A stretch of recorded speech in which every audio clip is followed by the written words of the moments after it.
또 어려움 가운데 있는 우리 이웃들을 위해서 또 기도하시기를 바랍니다. 자, 말씀 나누시죠.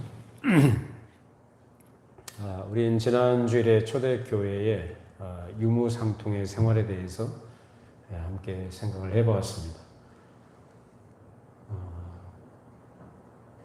재산이 있는 사람들, 땅을 갖고 있는 사람들이 자기 것을 자기 것이라 하지 않고 궁핍한 성도들이 필요한 것들을 채워주기 위해서 다 내놓고 그렇게 해서 모두가 그런 가운데서 하나님 주시는 은혜 안에 가난한 사람이 없이 그렇게 생활했다라는 것을 함께 생각했습니다.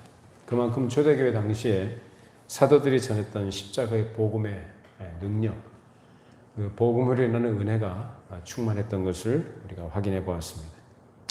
자, 오늘 본문에 등장하는 이 아나니아와 이 삽비라라는 부부는 그런 은혜 안에서 성전에 모이기를 힘쓰고 사도들의 가르침을 받고 집에서 떡을 떼며 하나님 앞에 함께 교제하고 기도하는 일에 주력하던 사람들 중에 하나였습니다.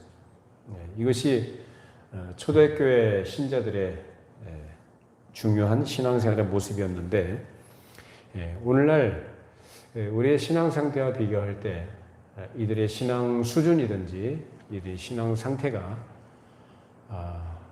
어찌 보면 평균 이상으로 우리보다도 훨씬 더 수준이 높은 사람들이었다라는 것을 인정해야 합니다. 그럴 수밖에 없었던 것이 그들은 사도들의 가르침을 직접 받은 자들이었고 예수 그리스도의 가르침과 그리고 그의 죽으심과 그 부활을 목격한 사도들로부터 예수 그리스도에 대해서 증거하는 것을 직접 들은 자들이요 그와 함께 은혜를 받은 사람들이었습니다. 그렇게 신앙이 좋은 아나니아와 삽비라에게 근데 하나님께서 징벌하셔서였던 이 무서운 형벌이 임했다는 사실을 볼 때에 우리가 가볍게 생각할 것이 아니라 주의해야 될 일이 여러 가지가 있습니다.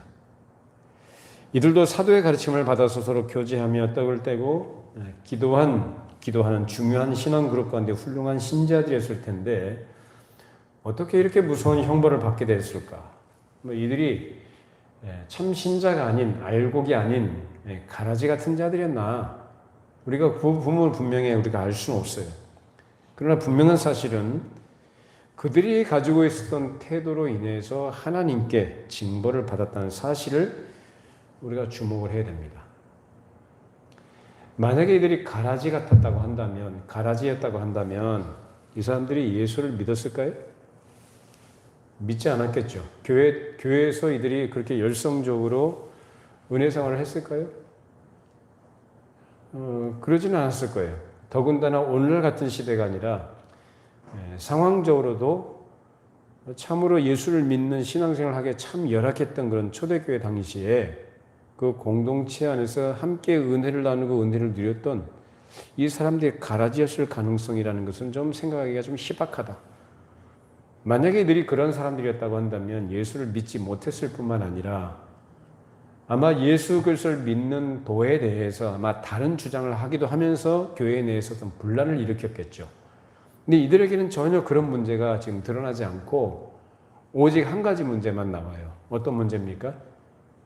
자기들의 땅을 팔았는데 그 땅 판 값의 전부를 하나님께 드린 게 아니고 얼마를 감추고 나머지만 갖다 드렸다는 것입니다. 자, 그런데 이들이 땅을 팔았다고 할 때에 그러면 땅을 왜 팔았을까? 그것은 그 당시 초대교회 내에 아마 좋은 의미에서 그런 신앙적인 분위기가 조성이 됐기 때문에 그런 분위기에 많은 영향을 받지 않았나. 그래서 그런 자극을 받았던 것이 분명하다라고 우리가 생각해 볼 수가 있겠죠. 자, 사도행전 5장 1절로 4절 말씀 읽어보시죠. 아나니아라는 사람이 그의 아내 삽비라와 더불어 소유를 팔아 그 값에서 얼마를 감추매 그 아내도 알더라. 얼마만 가져다가 사도들의 발 앞에 두니 베드로가 이르되 아나니아여 어찌하여 사탄이 내 마음에 가득하여 내가 성령을 속이고 땅값 얼마를 감추느냐. 땅이 그대로 있을 때는 내 땅이 아니며 판 후에도 내 마음대로 할 수가 없더냐? 어찌하여 이 일을 내 마음에 두었느냐? 사람에게 거짓말한 것이 아니요 하나님께로다. 자, 이들이 얼마나 신앙이 좋았는지 자기들 땅을 팔 정도였습니다. 그것도 땅을 일부만 판 게 아니라 아마도 상당 부분 거의 다 땅을 팔았던 것 같아요. 여러분 생각할 때 그러한 자기 재산을 다 처분한다는 거, 그러니까 처분해서 다른 데 투자할 목적이 아니라 그걸 교회에 갖다 드린다는 의미에서 그런 목적을 가지고 땅을 팔았다, 재산을 팔았다는 거, 여러분 생각하기에 이거 쉬운 문제일까요? 어려운 문제일까요? 오늘날식으로 말하자면은 땅 문서, 집 문서 다 갖다 팔아서 그래서 그걸 갖다 그 판 값을 교회에 헌금한다 그 얘기입니다. 여러분 하실 수 있겠습니까? 이건 쉬운 얘기 아니죠. 근데 그렇게 했다고 이 사람들이. 누가요? 아나니아와 삽비라가 그렇게 했다고. 만약에 이러한 일들이 오늘날 교회 내에서 일어난다면 아마 그렇게 한 사람들은 교회에서 참 모범적으로 존경을 받는 사람이 될 것이고 아마 신앙적으로도 아마 인정을 받겠죠. 아, 저분은 정말로 바른 신앙, 정말로 하나님을 사랑하고 교회를 사랑하는 사람이구나라는 그런 신앙과 어떤 그런 태도에 대해서 인정과 존경을 받을 거예요. 이 사람들이 그랬다고요. 그 정도로 보통 사람들이 할 수 없는 일들을 이들은 한 거예요.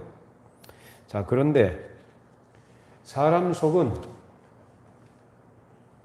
성령님이 이외에는 사람은 알 수가 없는 겁니다. 그때 어느 누구도 그들 보고 뭘 어떻게 했느냐 나무라는 사람도 없었고 그들 부부는 땅을 판갑 가운데 일부는 집에 감추어두고 나머지는 다 갖다 바쳤습니다. 자, 그런다고 해서 사실 문제될 것이 없죠. 땅을 팔기 전에도 그 땅은 누구 거예요? 그 사람들 겁니다. 그러면 그 사람들 마음대로 할 수 있는 거예요. 그리고 땅을 판 이후에도 땅을 팔았다면 그 땅을 판 값을 그들이 갖고 왔다면 그 돈 누구 겁니까? 그들 부부 것입니다. 그러니까 그것을 어떻게 하든지 누가 뭐라고 할 사람들이 없어요. 그들 자유이고 그들이 마음대로 할 수 있는 부분들입니다. 베드로가 그걸 얘기했던 것입니다. 그런데 문제는 그것이 정당하냐에 관한 것이죠. 베드로가 지적한 건 그걸 지적한 거예요. 아나니아에게 왜 많이 안 드렸느냐, 왜 전부를 드리지 않았느냐의 문제가 아니라 액수의 많고 적음을 떠나서 그걸 일단 하나님 앞에 드렸을 때 그것을 정당하게 드렸느냐라는 것입니다. 물론 그 안에 삽비라에게는 베드로가 그 땅을 판 값이 이것이 전부냐라고 물었습니다만 그것은 왜 전부를 바치지 않았느냐를 묻은 게 아니고 너희가 하나님 앞에 가지고 있는 태도가 정당하냐라는 것을 그렇게 물었던 것입니다. 그런데 아나니아는 삽비라가 뭐라고 합니까? 베드로가 그래 이게 전부냐? 그러니까 뭐라 그래요? 예, 이것이 전부입니다. 우리의 전 재산입니다. 라고 말했습니다. 이들 부부가 함께 공동으로 하나님 앞에 범죄한 것이죠. 아나니아가 먼저 죽은 것이나 그 후에 뒤이어서 그 안에 삽비라가 죽은 것은 결국 그들이 공모한 책임이 있다는 것을 드러낸 것입니다. 만일 삽비라가 있는 사실을 그대로 솔직하게 말했더라면 죽지는 않았겠지만 같이 공모했던 것이고 그 공모한 것을 그 또한 거기에 자신의 거짓말을 보탬으로써 그 죄에 대한 책임을 결국 나눠지게 된 것입니다. 자, 사도행전 5장 5절로 10절 말씀 읽어보시죠. 아나니아가 이 말을 듣고 엎드러져 혼이 떠나니 이 일을 듣는 사람이 다 크게 두려워하더라. 젊은 사람들이 일어나 시신을 싸서 메고 나가 장사하니라.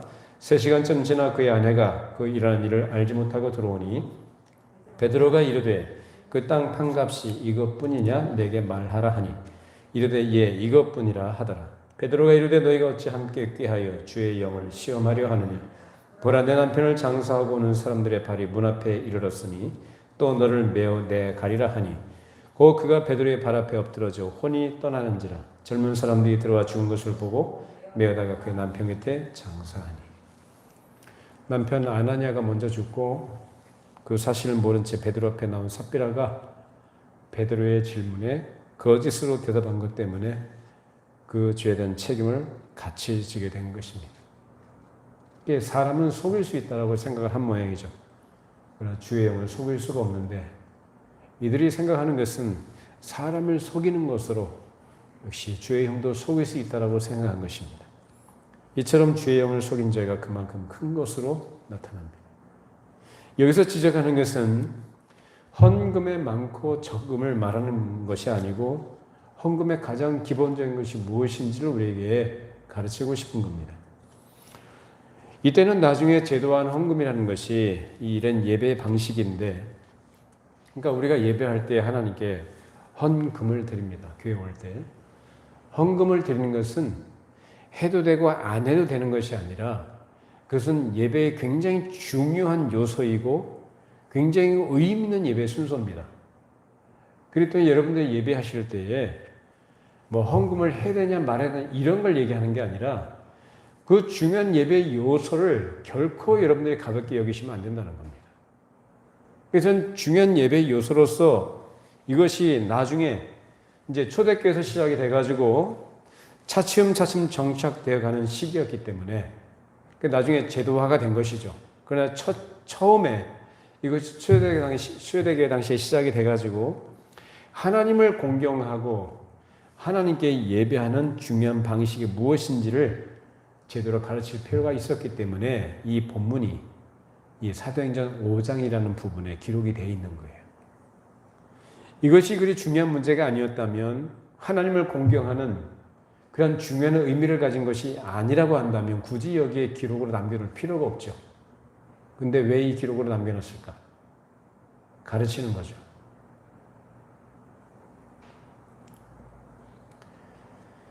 그래서 하나님 앞에 예배할 때에 또 하나님을 공경할 때에 우리가 하나님께 헌금을 할 때 가져야 될 원칙이 무엇인지를 분명히 할 필요가 있었고 그 원칙을 따라서 교회는 이제 2000년 동안 이런 원칙을 따라서 하나님을 섬기는 방식으로 이런 헌금이라는 순서를 가지게 된 것입니다. 그때 만일 아나니아가 그렇게 많은 돈을 교회에 가져왔다고 해서 사도가 그의 부정당함에 대해서 묻지도 않고 그냥 받아들였다고 한다면 그래 거액의 헌금이니까 교회에 필요하겠구나 교회에 도움이 되겠구나 해서 그냥 받아들였다고 한다면 그것이 교회에서 헌금이라는 것이 암과 같은 장애가 돼서 역사를 통해서 계속 내려왔을 것입니다. 그러면 교회가 타락하는 것이 자명한 것이죠. 물론 분명한 원칙을 세워놓는다고 해도 인간의 욕심과 부패함 때문에 헌금의 태도가 온전치 못하기도 하지만 그럼에도 그것이 부정당하다는 것을 분명하게 알도록 하기 위해서 하나님의 말씀으로 헌금의 원칙에 대한 분명한 표시가 신약 교회에서 제일 처음 여기에 나타나기 시작한 것입니다. 이 아나니아와 삽비라는 그 당시 아주 신실한 교인 가운데 하나였는데 그렇게 신실하던 사람이 겉으로 봐서는 알 수 없는 중대하고 부정당한 태도로 물질적인 것을 가지고 하나님 앞에 왜곡된 일을 감행했을 때 하나님께서 진노하셔서 그런 죄가 무엇에 해당되는 것인지를 보여주신 것입니다. 그래서 성경에는 이 물질과 관련된 이 범죄와 그 죄에 대한 하나님의 진노와 형벌이 어떤 것인지 구약에도 있고 신약에도 기록되어 있고 여러 군데 이 돈과 관련된 문제가 나타나 있습니다. 오늘날 헌금의 원칙에 대해서 신앙생활하는 그리스도인들 가운데 바른 이해를 가지고 있는 사람이 그렇게 많지 않아요. 왜냐하면 교회에서도 과거와 달리 헌금에 대해서 바른 가르침을 잘 하지 않습니다. 왜냐하면 과거의 헌금에 대해서 헌금을 대단히 많이 강조하면서 어떤 경우에는 강요 수준까지 가면서 성도들의 믿음이라는 걸 이용을 해서 소위 말하는 이상한 어떤 집회라든지 이상한 부흥회 같은 데서 성도들의 어떤 종교심을 자극을 해서 헌금을 내도록 하는 이러한 아주 나쁜 관행들이 있었고, 그로 인해서 성도들이 갖고 있는 상처들 또한 있었고, 그리고 교회가 그로 인해서 갖게 된 여러 폐단이 있었기 때문에, 그래서 상당히 조심스러울 수밖에 없었죠. 그래서 교회에서 헌금에 대해서 잘 가르치질 않아요. 그 성도들의 자유다라는 것으로 그냥 대충 그 의미를 가르치지 않고 그냥 자율적으로 하도록 그냥 방임해두는 이런 그런 분위기가 조성이 됐고, 실제로 성도들도 보면은 강단에서 헌금에 대해서 하나님께 드려지는 것에 대해서 정당하게 하나님의 말씀을 가지고 원칙을 가지고 분명히 가르쳐 줌에도 그 정당한 가르침마저도 왜곡되게 듣거나 아니면 과거의 어떤 경험, 부정적인 경험과 이 헌금과 관련된 상처라는 것이 있어서 그것을 왜곡되게 받아들인단 말이에요. 그리고 어떤 경우에는 이 물질에 대해서 굉장히 부담스러워하는 이런 그런 태도를 가지기 때문에 이와 관련된 폐해가 교회 내에 적지 않습니다. 저희 교회에서도 특별히 뭐 헌금에 대해서 따로 설교하고 그런 일들은 거의 하지 않았죠. 그런 말씀을 가르쳐야 되는 것이 정당하지만 그렇게 하지 않았던 이유가 앞서 설명한 그러한 일들로 인한 이유 때문이기도 했습니다. 그러나 분명하게 성경에서는 헌금에 대해서 하나님께 우리가 어떻게 공경하며 하나님을 경외함으로 섬기는가의 중요한 태도로서 헌금을 분명히 가르칩니다. 그래서 오늘 이 본문이 그에 해당되는 부분이기 때문에 그와 관련해서 말씀을 여러분들에게 전하는 것입니다. 일반적으로 흔히 헌금이라는 것은 교인된 의무를 이행하는 것이라는 생각들이 많습니다. 그러나 헌금은 교인된 의무라는 법적인 요구에 의해서 하는 게 아니에요. 11조라는 것도 마찬가지입니다. 11조의 성격에 대해서, 11조의 의미에 대해서 이런저런 여러 가지 말들이 참 많이 있고 가르침들이 있습니다만은 한마디로 얘기하자면 11조는 나의 모든 것이 우리 주께로부터 왔습니다는 믿음의 고백이에요. 하나님께서 10분의 1을 구약시대에 하나님께 바치라고 했고 그것으로 레위인과 고아와 과부들이 그것으로 생활할 수 있도록 그렇게 했었습니다. 신약시대에 와서 무슨 11조가 필요하느냐 이런 주장을 하는 사람들이 있는데 구약시대에 예수께서 오시기 전에 그런 10분의 1을 하나님께 드리는 것을 하나님을 경외하는 믿음의 고백과 표현을 우리가 여겼다고 한다면 계시가 완성된 시대, 구속의 완성을 경험하고 있는 시대에 우리가 하나님께 10분의 1뿐만 아니라 10분의 2 드리는 것이 뭐가 그렇게 아깝겠습니까? 더 드릴 수 있으면 더 드리는 것이죠. 그래서 11조는 법적으로 정해진 액수 내지는 뭐 계산을 해서 이렇게 10분의 1을 드린다는 그 의미보다는 더 풍성하게 하나님의 은혜와 주시는 사랑에 주신 복에 대해서 감사하는 마음으로 하나님께 그렇게 우리의 믿음의 고백을 담아서 하나님의 주권을 인정해 드리는 그 믿음의 표현으로 드리는 것이 11조입니다. 또 헌금이라는 것이 교회 회원들이 회비를 내는 것도 아니고 교회 운영과 유지를 위해서 십시일반 분담해서 하는 것도 아닙니다. 누가 헌금하지 않는다고 해서 누가 뭐라고 할 사람도 없고 누가 헌금을 적게 한다고 해서 누가 뭐라고 할 사람이 없습니다. 누구나 그것을 자유롭게 자발적으로 하는 것입니다. 우리가 분명하게 기억해야 될 것은 하나님께서 힘이 모자라거나 우리 사람들의 물질을 필요로 해서 하나님께서 요구하시는 것이 아니라는 것입니다. 모든 만물이 다 주님의 것입니다. 성경에는 그 사상이 분명히 나타나 있고 우리가 정확하게 가르쳐줘요. 태초에 하나님이 천지를 창조하시니 모든 것이 다 주의 것이에요. 모든 것이 주님으로부터 하고 주로 말미암고 주께로 돌아가는 거예요. 우리에게 주신 생명과 우리에게 주신 건강과 우리에게 주신 환경, 시간, 우리에게 재능, 우리가 일할 수 있는 일터와 여러 은사적인 것들까지도 그건 하나님께서 주신 겁니다. 하나님께서 뭐가 모자라서 우리에게 도움을 받으시는 분도 아니고 우리가 하나님께 바치지 않으면 하나님께서 능력이 없어서 일을 못하시는 분도 아니에요.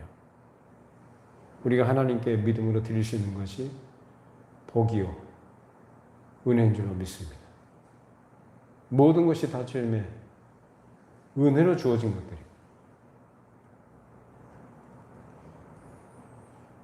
그렇기 때문에 헌금을 할 때에 그 정신이 무엇인지를 바르게 이해를 해야 됩니다.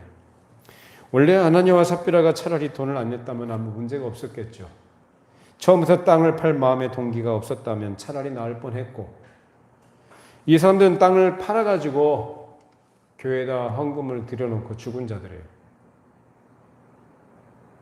땅 팔아서 땅 판값을 교회에다 헌금해놓고 죽은 자들이다. 이 사건을 통해서 하나님께서 얼마나 엄정한 원칙을 우리에게 보여주시는가를 우리가 주위에서 생각을 해봐야 돼요. 이들이 먼저 헌금을 드리는 바른 위치에서 정당하고 정직하게 하나님 앞에 드렸다고 한다면 하나님께서 그것이 많든지 적든지 간에 기꺼이 받으셨을 겁니다. 그런데 이들은 그렇지 못했기 때문에 헌금을 드리고도 하나님의 징벌을 초래한 것입니다. 이걸 우리가 주의해야 됩니다. 우리가 살고 있는 이 시대가 점점 더 타락하고 세속화될수록 우리가 더 주의해야 되는 것은 세상에 갈수록 더 하나님을 경외하는 것보다 세상 정신에 물들도록 부추기기 때문에 그렇습니다. 말세지마를 살아가는 우리 시대는 마귀가 더 집요하고 더 교활하게 역사해서 많은 이들이 그런 세속 정신과 물질적인 그런 욕구에 함몰되어 들어가도록, 그래서 한마디로 물질 만능주의 시대, 돈이면 다 된다는 만몬신이 지배하는 그 시대를 우리가 살고 있는 것입니다. 그래서 많은 사람들이 심지어는 예수를 믿는 성도들 가운데도 하나님보다 돈을 더 사랑하고 하나님보다 돈을 더 의지하고 하나님 나라 가치보다 세상 가치에 정신이 팔려서 살아가기 쉽다는 것입니다. 이런 때일수록 우리는 더욱더 주의해야 될 것입니다. 우리가 가장 예민하게 생각하는 부분이 뭐냐? 과연 하나님 앞에서 우리의 실력은 도리에 대해서, 우리의 영적 상태에 대해서, 하나님과의 관계에 대해서 예민하냐? 아니면 물질에 대해서 예민하냐?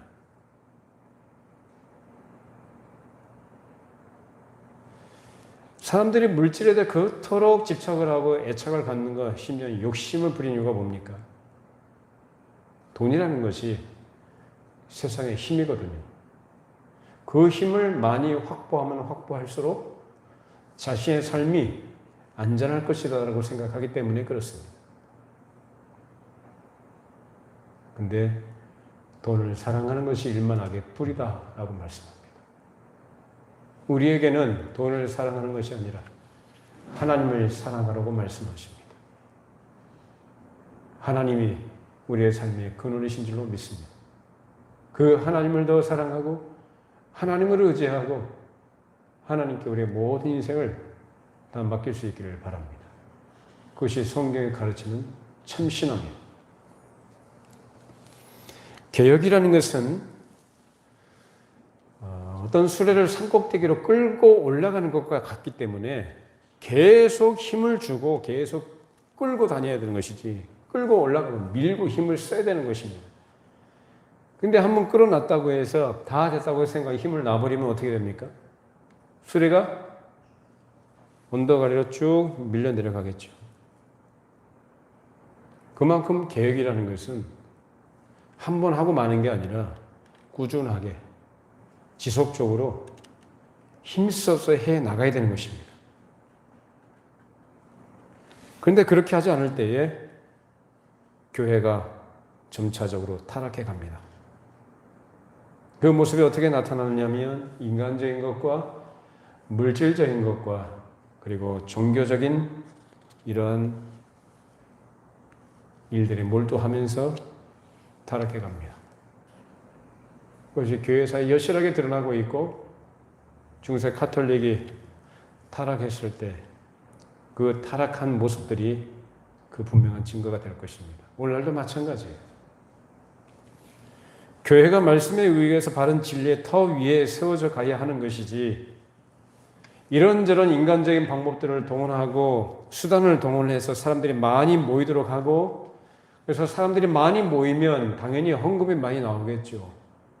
그래서 헌금을 많이 하도록 하고 그래서 교회 재정이 튼튼해지고 그 튼튼한 재정을 가지고 이런저런 여러 사업과 여러 일들을 많이 한다고 해서 그것이 교회다운 것이 아닙니다.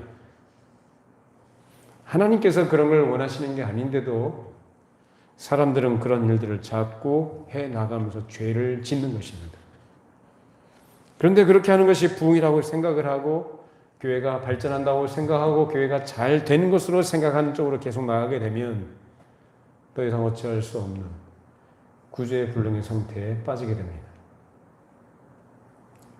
오늘 본문에 아나니아와 삽비라가 공모해서 땅값 일부를 감췄던 것이 무슨 악의를 가지고 한 것은 아니에요.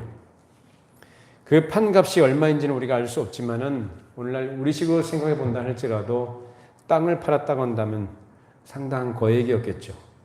그중 얼마를 감춘 것은 왜 감췄을까? 자기들 입장에서 정당한 이유가 있기 때문에 그랬겠죠. 정당한 이유가 뭘까요? 현실적인 이유예요. 그래서 일부를 감추고 나머지를 가지고 가서 헌금했습니다. 감췄다라는 것은 뭐냐면 아무도 모르게 누구만 알아요. 아나니아와 삽비라 둘만 알아요. 아무도 몰라요. 아무도 모를 것이다 라고 생각한 거죠. 근데 하나님은 다 보고 계셨어요. 하나님의 거룩한 말씀과 권위를 가진 거룩한 교회 앞에서 또 하나님의 성령의 충만한 은혜가 역사하는 그 앞에서도 대놓고 거짓말을 한 것입니다. 그렇게 감추었을 때 그들 마음에는 이미 하나님의 성령을 두려워하지 않고 거짓으로 말할 마음의 준비를 해두었던 것이죠. 그런 그들에게 베드로가 안 하냐고 뭐라고 안 했는데 베드로가 대뜸 하는 말이 뭐냐? 속였다라고 얘기합니다. 사람에게 거짓말한 게 아니라 하나님께로다 라고 책망을 했어요. 여기에서 헌금의 원칙이 분명하게 드러나요. 헌금이라는 것은 교회에 하는 게 아니라 하나님 앞에 드리는 것입니다. 그 하나님 앞에 정직하고 정당하게 드리는 것이 원칙인데 이들은 그렇게 거짓으로 드려도 하나님께서 속으실 줄로 안 것이죠. 이런 일들이 어떻게 벌어졌을까? 그토록 신앙이 수준이 있던 사람들 아닙니까? 같이 성전에 모이기를 힘썼고 사도들의 가칭을 받았던 대로 서로 떡을 떼고 교제하면서 기도하기에 전념했던 이들인데 어느 순간에 사단의 사주를 받은 거예요. 사단이 그 속에 들어가서 역사한 겁니다. 그래서 그런 마음을 일으켜서 하나님을 속일 수 있다라고 생각하게 한 거죠. 이런 일들은 사람이 하나님께 대한 분명한 인식이 없을 때 일어나는데 하나님께서 전지전능하신 분이고 무소부재하신 분이고 사람의 마음과 생각과 그 깊은 것까지도 다 통찰하시고 아시는 분이다라는 생각이 희박해질 때 그런 생각을 쉽게 하게 됩니다. 사람 눈에만 감추면 된다라고 생각을 합니다. 근데 하나님은 다 아시죠. 그래서 땅을 판 것까지는 좋았는데 일부는 감춰두고 나머지는 드리는 쪽으로 그렇게 한번 해보자는 심정으로 한 것이죠. 한번 해보자. 그 당시 모든 사람이 자기 재산을 팔아서 유무상통했다. 있는 사람 없는 사람 모두가 서로를 필요를 채워주고 통용을 할 때 그런 전체의 분위기에 이끌려서 자기들도 거기에 동참한 것입니다. 남들이 그렇게 하니까 우리도 그렇게 한번 해보자라고 생각한 겁니다. 그런데 막상 그렇게 땅을 다 팔아놓고 보니까 당장 자기들의 생계가 막막하게 느껴진 거죠. 그래서 일부는 남겨두고 나머지만 갖다 바치자고 한 것이죠. 그러니까 한 부분을 남기고 나머지를 바친 것까지는 문제가 없는데 문제는 뭐냐? 그것이 전부라고 속인 것입니다. 솔직하게 차라리 저희가 좀 생활이 어려워서 일부를 저희가 따로 떼어놓고 나머지를 가져왔습니다 라고 말했다면 괜찮아요. 그건 하나님 앞에 정직하게 하는 거예요. 근데 이들은 뭐라고 했어요? 전부다라고 속인 거예요.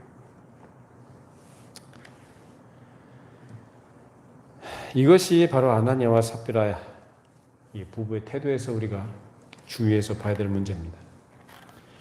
헌금은 다른 사람이 하는 걸 보고 따라하는 것도 아니고 유무상통했던 초대교회 당시처럼 다른 사람들이 자기 재산을 다 팔아서 유무상통하는 그런 전체 분위기에 편승을 해서 하는 것도 아니고 어떤 충동과 어떤 자기 마음의 감화를 받아가지고 다른 사람들에 의해서 어떤 분위기에 의해서 어떤 동기가 주어졌을 때 그것에 따라서 하는 게 아니다라는 거예요.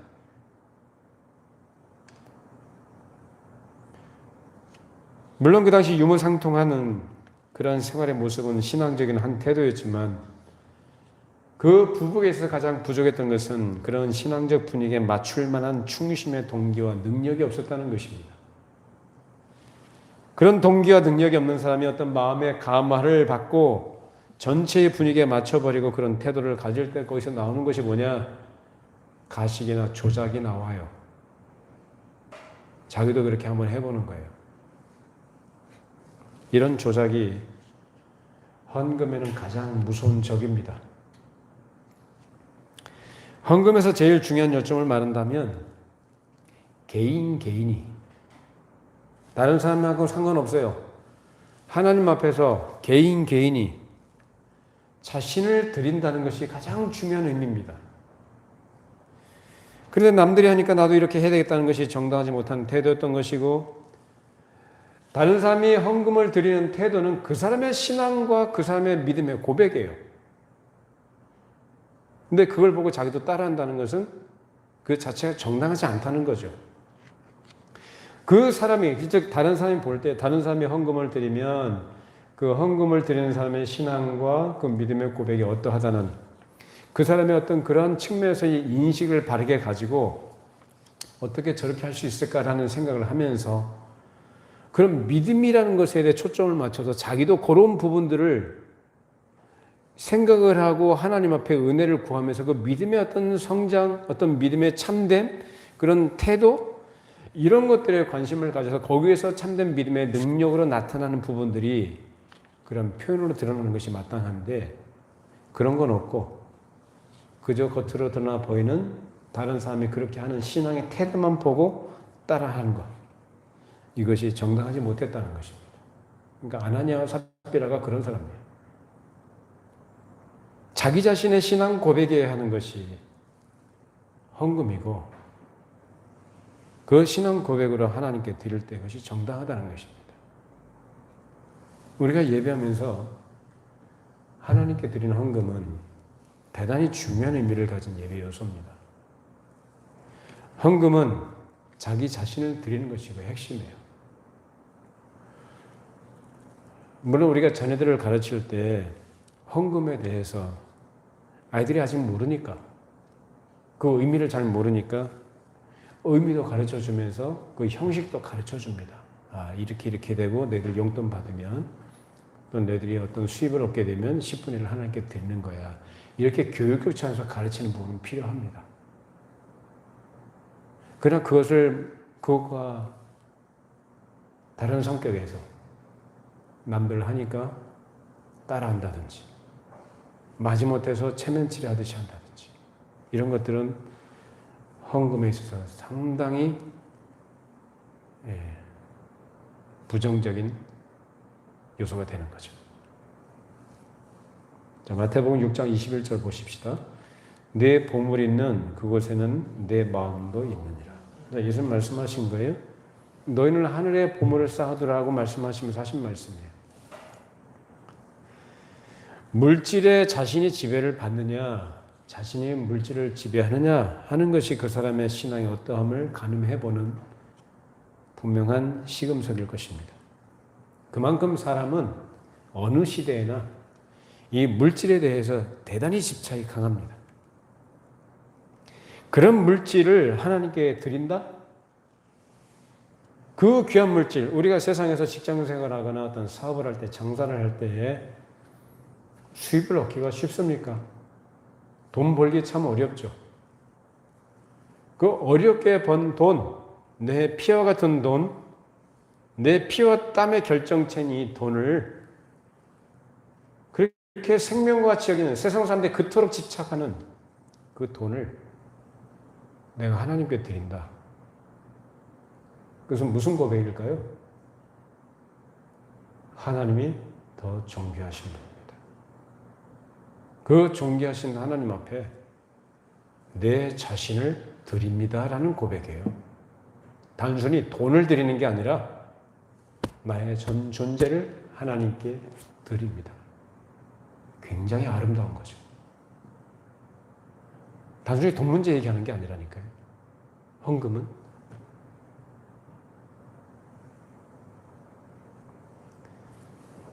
이런 헌금에 대해서 우리 교회에서는 것을 헌상이라고 얘기해요. 헌상, 드린다라는 뜻입니다. 그것이 반드시 돈만을 의미하는 게 아니라 그 시간에 우리의 전체를 다 드리는 것입니다. 번제와 같이 번제라는 것은 제단에 제물을 올려놓으면 제물 전체를 다 불태워서 하나님께 드리는 것이 번제예요. 마찬가지로 내 전부를 하나님 앞에 다 올려드린다라는 것이 헌상의 중요한 뜻입니다. 그래서 우리가 이 몸과 마음과 내게 주신 것 주의 영광을 위해서 다 드립니다 라고 고백하는 것이 헌상이요. 나에게 주신 시간과 생명과 정력과 내 일생 전체를 다 주님 앞에 바칩니다 라는 그 고백이 이 헌상에 들어있는 것입니다. 그런데 아나니아와 삽비라는 그런 신앙의 동기와 목적은 없고 다른 사람들이 가지고 있는 신앙 고백적 태도를 그저 따라 하려다가 보니까 흉내 낸 것까지는 좋았는데 이제 당장 먹고 살 문제가 이 현실적인 것이라는 것이 더 크게 다가온 것입니다. 그래서 판 것의 일부를 감춰두고 거짓말까지 한 거죠. 하나님은 무엇이 모자라서 우리에게 헌금을 하라고 하시는 건 아니고 우리가 뭘 요구하시는 분이 아닙니다. 아까도 말씀드렸지만 모든 만물이 다 주님의 것입니다. 내 생명까지, 내 몸까지도 다 주님의 것입니다. 자, 그럼 우리가 어떤 태도를 가지고 하나님 앞에 헌상을 해야 되나? 고린도후서 9장 7절 읽어보십시다. 각각 그 마음에 정한 대로 할 것이요 인색함으로나 억지로 하지 말지니 하나님은 즐겨내는 자를 사랑하시느니라. 뭐라고 합니까? 각각입니다. 각각. 각 개인이에요. 각각 자기 마음에 정한 대로 자기 형편에 맞춰서 그렇게 하나님께 드리는 것이지 인색함이나 억지로 하지 말라는 것입니다.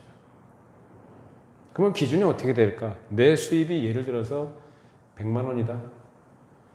그럼 내 수입이 100만 원이면 하나님께 헌금을 할 때 그러면 나도 생활을 해야 되고 우리 자녀들도 생활을 해야 되고 지출할 것도 많고 하니까 그럼 나는 어떻게 해야 될까? 지출할 것이 예를 들어서 만 절반 이상 다 지출한다고 한다면 내 수입에 비춰봐서 너무 적지 않게 그리고 너무 많지 않게 과하게 하지 않는 거예요. 왜냐하면 하나님께서 우리의 주신 물질은 전부 다 하나님께 바치라고 주신 것만은 아니거든요. 우리가 육신을 갖고 살아가는 이 세상에서 생활해 나가도록 필요한 것을 주신 거거든요. 그러니 정당하게 우리가 써야 될 것을 써야 됩니다. 그러나 마땅히 하나님께 구별해서 드릴 부분은 마땅히 구별해서 하나님께 드리는 것이. 그것을 인색함으로나 억지로 하지 말라고 합니다. 만약에 헌금을 할 때 예를 들어서 내가 헌금을 5만 원 하든 뭐 10만 원을 하든 10만 원을 하든 100만 원을 하든 여러분 헌금할 때 좀 아깝다는 생각이 듭니까? 아깝다는 생각이 드는 것은 그 인색한 겁니다. 그 남들 보니까 아니면 분위기에 맞추려니까 마지못해서 억지로 체면치레 하듯이 합니까? 목사가 눈치를 주니까 헌금을 합니까? 그건 헌금 정신이 아닙니다. 저는 여러분들이 헌금을 얼마 하는지를 몰라요. 누가 11절 얼마 하는지도 모릅니다. 알려고 하지도 않습니다. 우리 시찰에서 어떤 목사님께 어떤 이렇게 얘기가 나왔을 때 제가 뭐 그런다고 하니까 그러면 신앙제도를 어떻게 하냐라는 말씀을 하시더라고요. 그것도 일면 맞는 말씀이기도 해요. 왜냐하면 헌금하는 내용을 보면 그 사람의 신앙의 어떠함을 거의 정확하게 파악할 수가 있습니다. 그럼에도 저는 안 보는 게 더 낫겠다 싶어서 보지 않습니다. 왜냐하면 말씀을 전하고 말씀으로 가르치고 그 이후에 하는 것은 하나님께서 하실 일이기 때문에 하나님께서 은혜를 주시고 감화를 하시고 변화시키시고 하나님께서 모든 것을 주신다, 인도하신다, 책임져 주신다는 건 믿음을 가지고 하나님 앞에 자기가 자발적으로 기쁨으로 드리는 것이 헌금이지 다른 이외의 동기나 이유 때문에 하는 것은 바른 정신이 아닌 것입니다.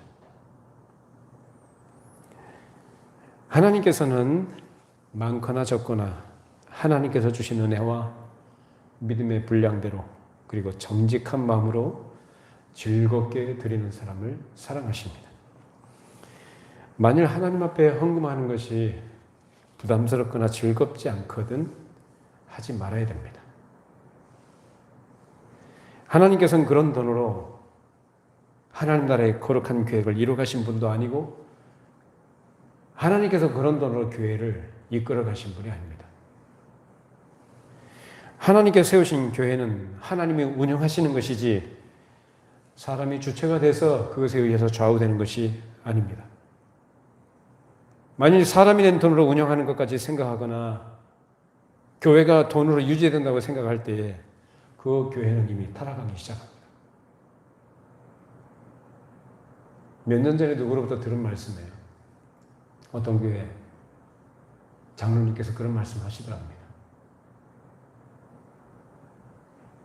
교인이 한 200명 되면 하나님이 필요 없다고. 굉장히 무서운 말을 한 거죠. 교인이 200명 되면 하나님 필요 없대요. 그런 생각과 같은 유의 생각을 하는 사람들이 교회를 망가뜨리고 하나님의 영광을 가리는 일들을 합니다.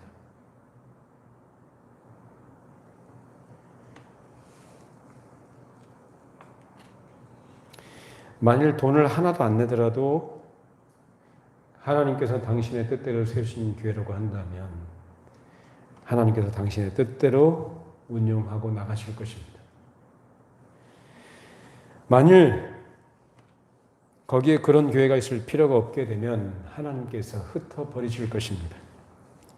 만일 아나니아와 삽비라가 땅 판값의 일부일지라도 그것을 참된 믿음으로 즐겁게 드렸다면 하나님께서 기쁘게 받으실 것이요. 그러나 자기들 계산과 거짓으로 성령을 속이려 했을 때에 그들은 기껏 헌금해 놓고도 죽은 것입니다. 이런 일들을 우리가 주의하고 하나님 앞에 더 이상 범죄하지 않도록 해야 할 것입니다. 지금까지 우리가 어떤 경우에 그런 실수와 잘못을 했음에도 불구하고 아무 일 없던 것은 하나님께서 회개하기까지 참고 기다려 주시는 것이겠죠. 하나님께서 기회를 주시는 겁니다. 우리에게는 즐겁게 드릴 수 있는 믿음의 장성과 하나님께 감사하는 마음이 충만할 필요가 있습니다. 우리에게 있는 대로, 우리에게 주신 은혜대로, 또 우리의 마음 가운데 하나님께 받은 은혜로 인한 감화와 감사의 마음으로 헌상을 할 때 그것이 하나님의 축복을 받는 도리인 것입니다. 그렇다고 한다면 하나님께서는 예수께서 오병이어의 기적을 베푸신 것 같은 그런 오병이어의 기적의 역사가 오늘날도 일어나도록 역사하실 줄로 믿습니다. 하나님은 얼마든지 그렇게 하실 수 있습니다. 우리가 우리의 모든 염려를 다 주께 맡겨버리고 의지하게 되면 주께서 우리를 인도하실 것이고, 인도하시는 대로 따라가게 되면 하나님께서 다 해주실 것입니다. 거룩한 교회는 그렇게 운영이 되는 겁니다. 사람의 생각이나 계산에 따라서, 사람의 욕망과 욕심을 따라서 운영하는 게 아니고 순결하고 거룩한 교회로 능력 있게 하나님께서 쓰시는 교회로 이끌어 가십니다.